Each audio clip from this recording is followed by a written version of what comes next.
আলহামদুলিল্লাহ 4টা ডিসেম্বর 2025 বারে বৃহস্পতিবার।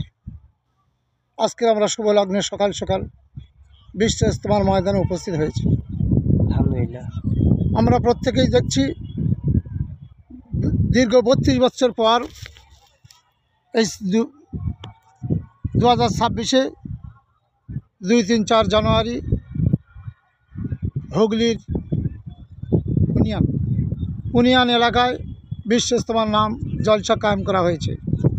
সেই বিশ্ব ইজতেমা আমরা যারা উপস্থিত হয়েছি বা খেদমতে উপস্থিত আছি, আল্লাহ তাদেরকে দীর্ঘজীবী করুক এবং তার সাথে সাথে আমরা সারা বিশ্বের মানুষ এই দিন মেহনতের সঙ্গে আমরা অংশগ্রহণ করি ইনশাআল্লাহ।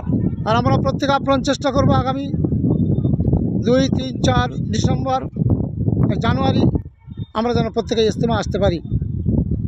আমাদের বড় আকাঙ্ক্ষা যে দীর্ঘ মেহনতের পরে আমরা এই দীর্ঘ 32 বছর পর ইজতেমাটাকে আমরা বাংলার মাটিতে দেখতে পাচ্ছি।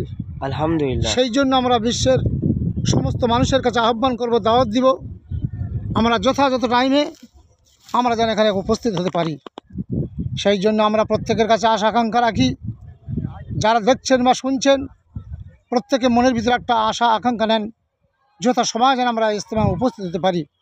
এবং যে সমস্ত মেহমানরা এখানে মেহমানদারি করছে, যে সমস্ত ছেলেরা খেদমত করছে, আল্লাহ তাদেরকে হায়াত দারাজ করুক, তারা সুস্থ শরীরে এখানে মেহনত করার তাদের তৌফিক দিক। এবং যে সমস্ত মানুষরা খেত্তার মাঝখানে আছে, তোয়ামের মাঝখানে আছে, বিভিন্ন রকম আঞ্জাম এখন তৈরি হয়েছে, সেই সময় আঞ্জাম নিয়ে যারা মেহনত করছে, খেদমত করছে, আল্লাহ তাদেরকে কবুল করে নিক। আর সাথে সাথে আমরা যারা এখানে উপস্থিত হয়েছি বা আসছি এবং যারা আসেনি, আমরা প্রত্যেকে আপ্রাণ চেষ্টা করব এইরকম পবিত্রতম মজমা আসার জন্য।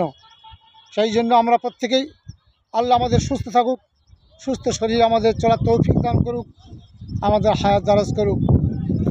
আমিন আমিন আমিন। আমিন।